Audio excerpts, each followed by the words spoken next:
That's the key, they tell us. We can't beat ISIL unless we call them radical Islamists. What exactly would using this label accomplish? What exactly would it change? In World War II, how smart would it have been if the United States of America said that they were at war with the Blitzkrieg, or if they were at war with the kamikaze? A nation does not go to war against a tactic. A nation goes to war against an ideology. And that's what we've been talking about here today. We've been talking about the fact that we are against something that is a totalitarian, theocratic, political ideology, and it is called Islam. Sharia law is incompatible with who we are in Western civilization, and definitely who we stand for in the United States of America. It is not about freedom. It is not about liberty. It is not about protecting human rights or women's rights. It is about what Islam says. The word means submission. Because let me tell you something. 30 to 40 years from now, if they're successful and they have control of this country, there will be no free media. There will be no free speech. There will be no freedom of expression. And guess what? You will have been complicit in this because you are too much of a coward to take a stand.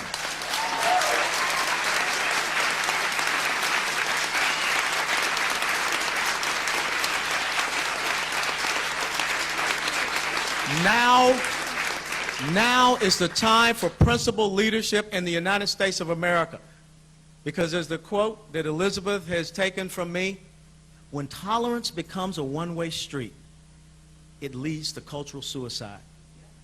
When I am able to fly to Saudi Arabia with my Bible in hand, with my cross around my neck, to go to Mecca and go to a church, then guess what? We're good to go. But until that point, we have to understand the objectives and the goals that Islam has set forward. We have to be proud of who we are. We cannot have leadership that will go stand before the Turkish General Assembly and say that America is not a Judeo-Christian nation. We cannot have a leadership that goes and stands in front of a university in Cairo, Egypt, and apologizes for the United States of America. That is not about what American pride is. We cannot have leadership that is asked, how do you define victory? And they cannot. Well, let me tell you, this is how I define victory. Just the same as Ronald Reagan did when he was asked about communism. We win, they lose. God bless you all. Thank you.